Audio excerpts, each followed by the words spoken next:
Hello and welcome to Newsmakers for this Thursday, October 24th, 2024. I'm Louie Butko, and on today's show, I'm very pleased to welcome back McMaster Political Science Professor Don Abelson. Don, had to bring you back because we are now 12 days away from the 2024 U.S. election. We're going to look at some poll numbers real quick, but just generally speaking, 12 days out, what can we say about this election cycle? Well, right now it's just in a dead heat. What it tells us is that the country remains fundamentally divided. Trump received over 75 million votes in 2020. His supporters have not moved on despite all the scandals and all the indictments and everything that's come Trump's way. The Republican Party is not going to be, giving up any ground soon. The Democrats certainly won't. It's going to be a fight to the finish. I want to bring up some of these numbers. These are real clear politics. This is kind of the rolling average of what we're working with. Nationwide, they have Harris 0.02%, but it's those battleground states right now. Those have kind of been swinging back and forth. But right now, these are numbers that internally Kamala Harris's campaign has got to be freaking out on. Michigan, Pennsylvania, Wisconsin, Arizona, North Carolina, and Georgia, all Trump, all within the margin of error. Let's talk a little bit about polling. Yes. Because if you look at similar numbers from 2020, Biden was up big in all of these states. It ended up being a lot closer. Have there been corrections made in polling? And because it's such an inexact science, what do you make of polling as somebody who studies political science? Right. Well, there's definitely been corrections built in to the polling. And depending on the poll that you're looking at any point in time, they'll have a different methodological approach. But the corrections have been built in. You're absolutely right that it's really coming down to those 7 battleground states. We know that Hillary Clinton did not do well in 2016 with some states that were traditionally Democratic. And so Kamala Harris has been focusing much of her time and energy in making sure that the Democrats win, Pennsylvania, Wisconsin, Michigan. If she can't pull that off, Trump has a much clearer path to victory. If she doesn't take Pennsylvania, it means that she's going to have to flip one of those red states. Which one could it be? Could it be Georgia? Could it be Arizona? Probably not. Nevada might be in play. But it's just so tight that the pollsters, I think, are being very cautious. They're certainly not predicting a rout. It's not going to be a rout. It's not a national election. It's a state-by-state election. And we know going into this election which states would be in the blue column, which states would be in the red column.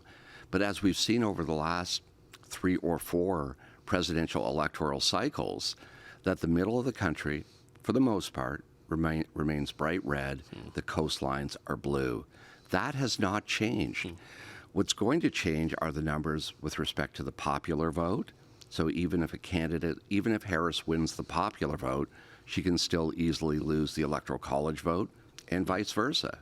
So we're focusing on the narrowest of margins, but I suspect pollsters are being very, very conservative in terms of the states that they're looking at closely. Well, and these poll numbers are going to be used most likely by one side to justify delaying concession or maybe never conceding, as we saw in 2020. They're going to point at these polls and say, well, it's impossible that she won by 2 points. She was down, right? And that's sort of to the heart of what the Trump campaign does.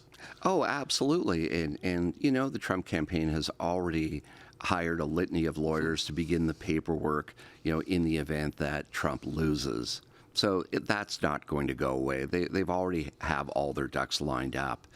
The other thing, to get back to your point about polling, is pollsters at this time do not want to be overly optimistic for one party or the other, because you don't want to convey to that swath of undecided voters that if Harris was ahead 5% or 6%, why should they get off the couch and go to the trouble of voting? In an election that is this close, I think pollsters are being more responsible, recognizing that every vote counts, and people have to recognize what is at stake, what are the consequences. So again, I think that's another reason why the poll numbers are so close. They've built in a margin of error, which covers off the spread. And they're just going to wait and see what happens. It's funny you bring that up, the idea of dissuading voters from going to the polls, because it seems like the Harris campaign is taking that approach when it comes to their campaign donations. Right. They cracked $1 billion in campaign donations, and by any other metric, you would look at this 6-month sprint that Kamala Harris has been on when it comes to just grassroots fundraising, total fundraising, just the way she's been able to change her popularity, which has dipped a little bit since the initial spike. But to that point, the donors, they're really not flaunting how much money they brought in, but it is significant, the amount of money the Harris campaign has made. It is incredible. When you think of the numbers, years ago, we used to talk about presidential elections costing millions of dollars. Now we're talking about billions of dollars. The rise of super PACs, the fact that there are no limits placed on contributions to super PACs.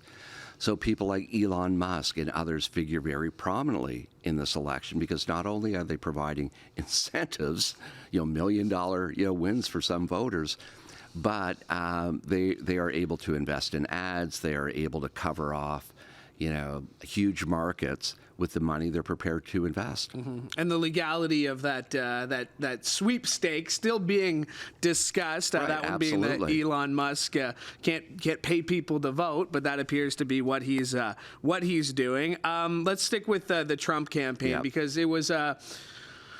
I want to say it was a rough weekend, but it was a weekend for Trump. General Kelly comes out on tape, sits down with The Atlantic and says, yes, I've heard Trump said, why weren't we more like Hitler's generals? Right. Disqualifying for any other candidate, it would seem. For Trump, he's going to deny it. Not strongly. He's not on his Truth Social every day saying, I didn't say this. His campaign is saying it. He attacks other people.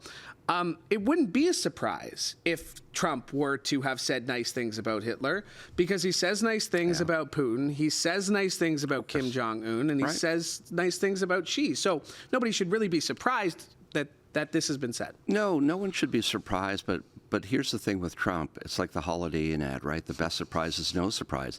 He's not hiding anything. There's been more written about him out of office than most presidents in office. You look at a person who was impeached twice, a convicted felon, faced 94 indictments, a pathological liar, a sexual predator, a narcissist by any textbook definition. It doesn't seem to move the base. And indeed, the fact that this election was so close, and we're talking about the choice, 2024, many people are sitting back and saying, what is the choice? We're going to return someone to office who's been responsible for these absolutely offensive and despicable comments that he has made, not only during the campaign, but over the last several years.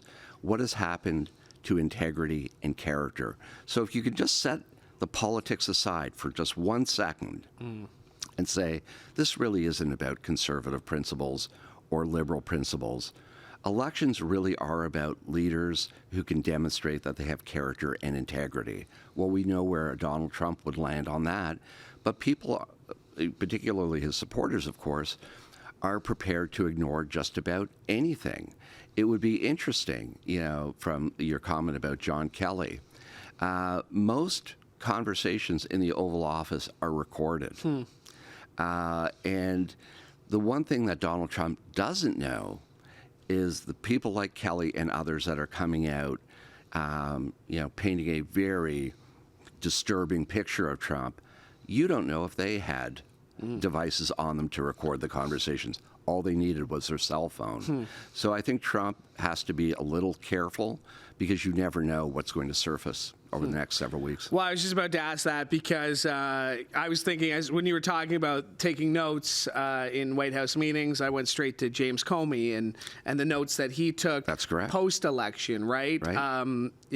The threats that he felt were made against him.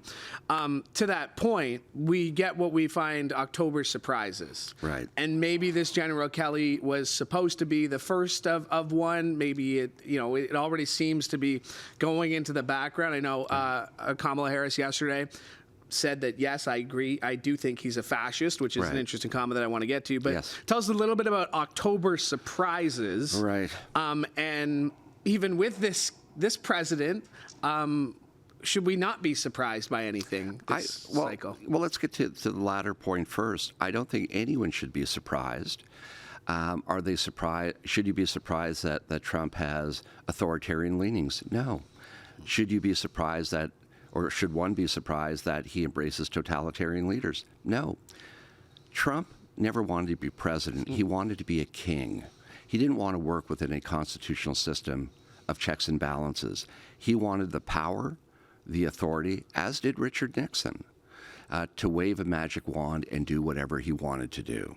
He's very uncomfortable working within a system of checks and balances. He wanted free and unconditional power.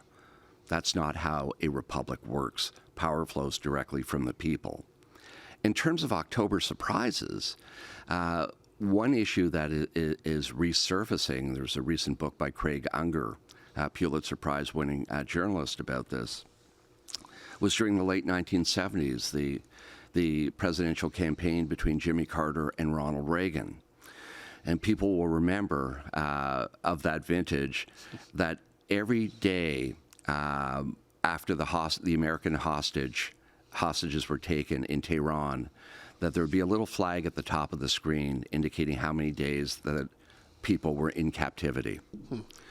And the storyline is that Carter had negotiated the release of the hostages while he was still in office, which certainly would have helped bolster his chances in 1980, but that there was a relationship between the Reagan campaign and others to make sure that the hostages were not released until the election was just about over. And so, yes, there could be surprises, but my fear is this. You know, Ronald Reagan used to be referred to as the Teflon president, right? The assumption being nothing sticks. Iran-Contra didn't stick. The hostage crisis didn't stick. If he was the Teflon president, what do we call Trump? Because it doesn't matter, or seem to matter, what scandals come his way. What generally happens is his popularity increases. Wouldn't he be the immune president, though? I mean, like the Supreme Court has said that, right? Right. The Supreme Court has said he is immune. So, I mean, if we're talking Reagan's Teflon, Trump is immune from all of it. It's as if he exists in a cocoon, right? That nothing can touch him. So, you know, we talk about impeachments, we talk about allegations and indictments. In most Western liberal democracies, a Donald Trump does not survive any one of these major scandals. And we were talking about this a little bit earlier, that, you know, candidate fatigue sometimes kicks in for a lot of people. Usually it's just one election cycle, and maybe they drop out as the third candidate. Then the next, you know, primary, they're a little bit more well known, and you can make the argument that people were pretty tired of Hillary Clinton by 2016. Donald Trump, like you said, his base gets there. There's a 4 or 5% swing vote that says maybe, you know, I'm done with him, but okay, I'm back in. Brett Baer tried to get Kamala Harris on this on Fox during a town hall last week. Well, then what do you say about that 50% of the country? Are they stupid? Are they, like, I mean, you're not running. You can say whatever you want about them. But there are even going to be people who comment on this video who live in Canada who say, you guys are just two Canadians. Like, you're a political science professor. You know what you're talking about. You're literally the expert. But we don't get it. Well, I think most political scientists don't get it either. But where does the support come from for Trump? It comes from millions of people who find themselves in a lower socioeconomic status, and it comes from the upper echelon, the top 1% or more, very wealthy and affluent people who believe that they are much better off with Trump than Harris when they look at her plan, her desire to, invoke important tax cuts. Reform the healthcare system, all that. And, the people who've been beaten down for years look to a Donald Trump and they say, at least, he is prepared to take risks. At least, we see him as a maverick. And he has also given us permission to vent. there are a lot of disillusioned, disenchanted, disheartened voters who are angry. They are bitter. But here's the problem.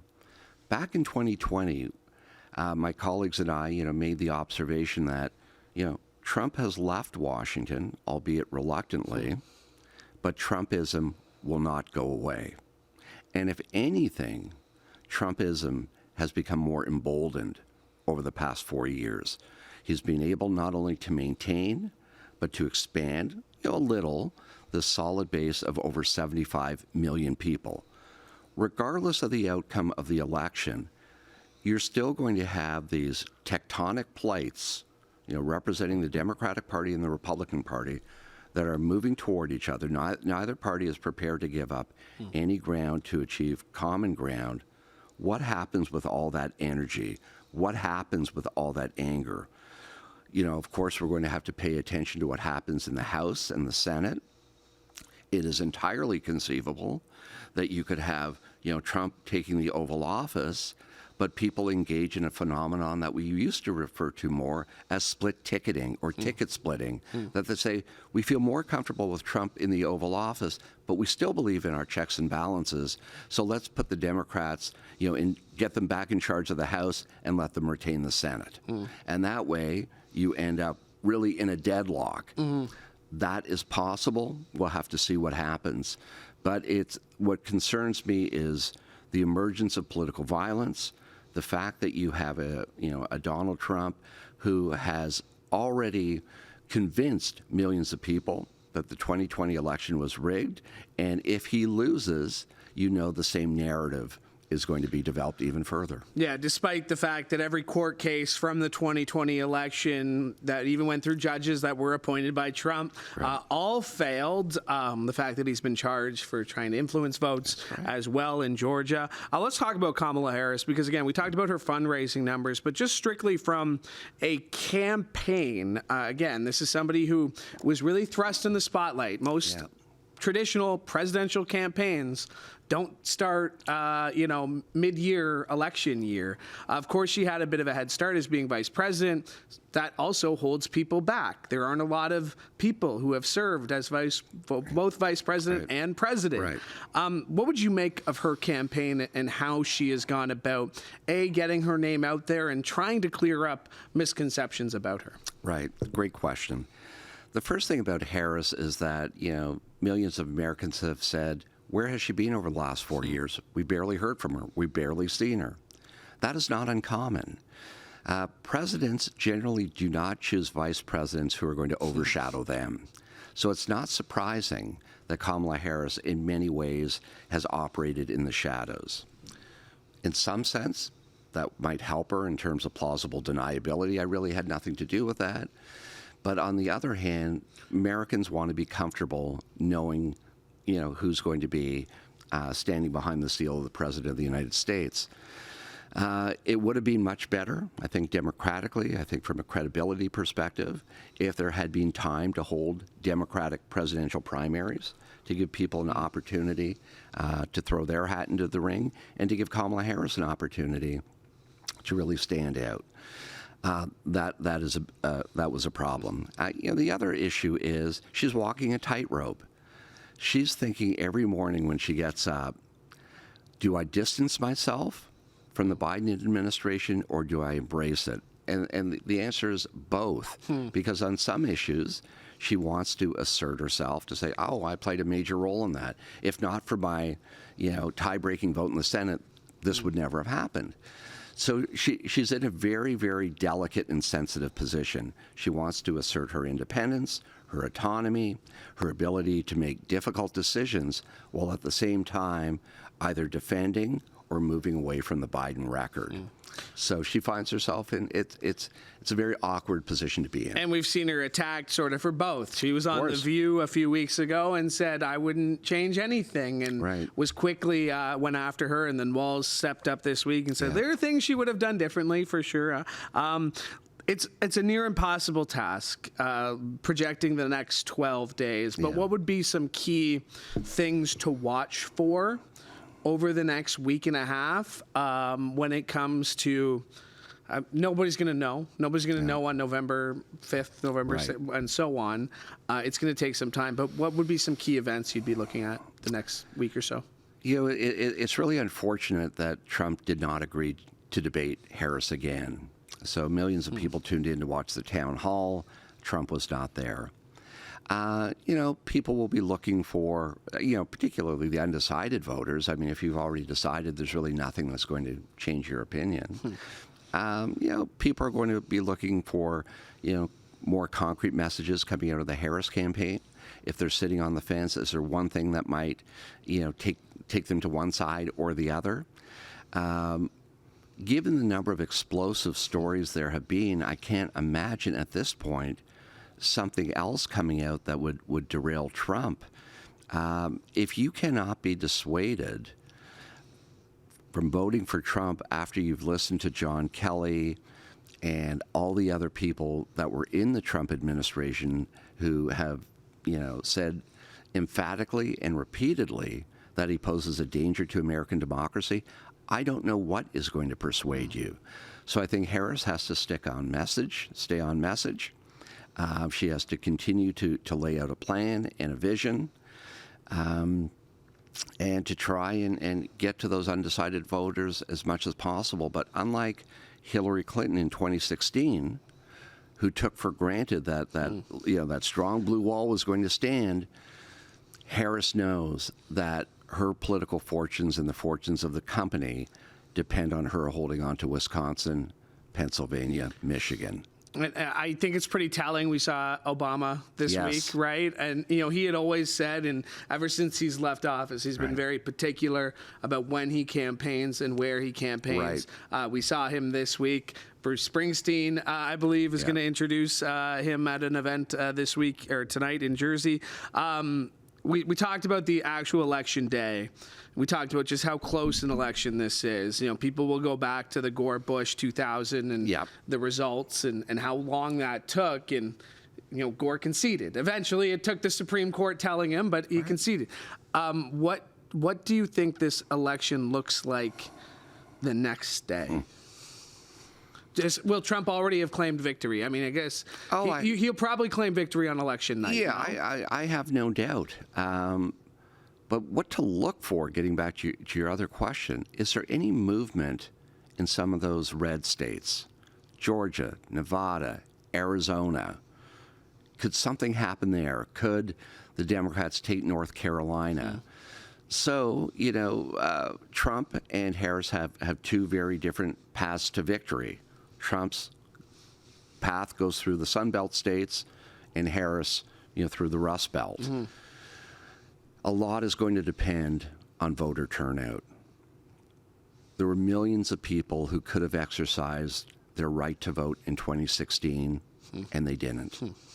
So the message that Obama has been conveying, and I think very persuasively, is that if you truly are concerned about the future of your country, get off the couch and you cast your vote. We know in reading American history and learning about it, about the thousands and thousands of people who sacrificed themselves, their livelihood, their lives to secure the right to vote. Women, blacks in the United States. Every person, whether they are, you know, young, this is their first election, or seniors, they've got to do what they can to vote, because the consequences of this presidential election are so significant. It will not be business as usual. And the other thing last thing that people have to keep in mind is, if Trump wins, he becomes a lame duck president whose sole purpose is to seek revenge against those people who crossed him before. We saw what he was like in the first term. You can just imagine when he has very little incentive, because he won't be able to campaign again unless he is somehow able to destroy the U.S. Constitution and do what Vladimir Putin did and stay on for a long time, which I suspect will not happen. To that point, though, you know, we mentioned General Kelly, and we mentioned the guardrails that were in place that first time around. And people will sit here and say, Trump was president for 4 years. minus COVID and minus all the things he did in office, the world kept turning. Why is this election different? And I mentioned, General Kelly, he's not going to put a General Kelly in a position like that. He's going to put sycophants. That's absolutely correct. And that's what worries me too, that at least he had some very bright people working with him and who were able to rein him in. He's become completely untethered. I mean, whether you're a Democrat or a Republican, liberal or conservative, simply read his speeches, casting aspersions against entire ethnic groups, casting aspersions against illegal immigrants, casting aspersions against women, making the claim that although Joe Biden has become mentally impaired, Kamala Harris was born mentally impaired. These types of comments in our country would be a career-ending decision. But the United States has been prepared to not only tolerate him for 4 years, but to encourage him further. And to me, as a Canadian with American family members, I question where integrity and character have gone. And elections are a time for reflection. They're a time for taking stock. What does America want its future to look like? They have a path to choose. It could be going down and digging a deeper and deeper hole for themselves, which I suspect would happen with Trump, given the fact that he's both protectionist and isolationist. Or they can vote for someone who offers a vision of hope and a desire to break this degree of polarization that has really paralyzed the United States over the last few decades. What kind of impact would a Trump presidency have on Canadians here? Well, it's very, very interesting. When we look at the bilateral relationship, I mean, we went through 4 tumultuous years with Donald Trump. Our number one priority has always been trade. We trade with the United States in goods and services approximately $3 billion per day. We had a target, Canada did, on its back during the 2016 Republican presidential primaries. Every chance Donald Trump had, he talked about the NAFTA in terms of the worst trade deal ever negotiated. We know that the USMCA, the United States-Mexico-Canada trade agreement, will be up for renewal in 2026. The Canadian government has to, whether it's a Harris victory or a Trump victory, they have to step up their level of advocacy. They have to become more aggressive. They have to become more strategic in terms of working with state governors. For 30 states in the United States, their primary export market is Canada. There are multiple avenues of access that we need to continue to strengthen. So regardless of what's going on in the White House, we have to have stronger ties to Capitol Hill, with various non-governmental organizations, with the media, people who will be our allies to ensure that our interests, whether it's trade, energy, the environment, the border, are listened to. In Canada, when we hear about the special relationship, we assume that's us, that Canada and the U.S. enjoy a special relationship. When Americans hear the term special relationship, they don't think of Canada, it's the United Kingdom. We need to do a much better lobbying job and advocacy job. It should be an eventful 12 days. You and I could probably speak to a number of topics every day in those 12 days, but we're going to have to get you back after the election one way or the other. Professor, thank you so much for joining me. My pleasure. Thanks for having me. My thanks, Don Abelson, for joining me today, and my thanks to you as well, because we could not do the show without your support. Hey, while you're here, make sure you like and subscribe to CHCH Podcast so you never miss an episode of this show or any of the other great shows we have for you, including Sportsline with Bubba O'Neill. I heard there's a special 2-episode drop today, so you're not going to want to miss that one. Thanks to Laura Brody for directing today's episode, and one more time, thank you from all of us here at CHCH. I'm Louie Butko. Have a great day.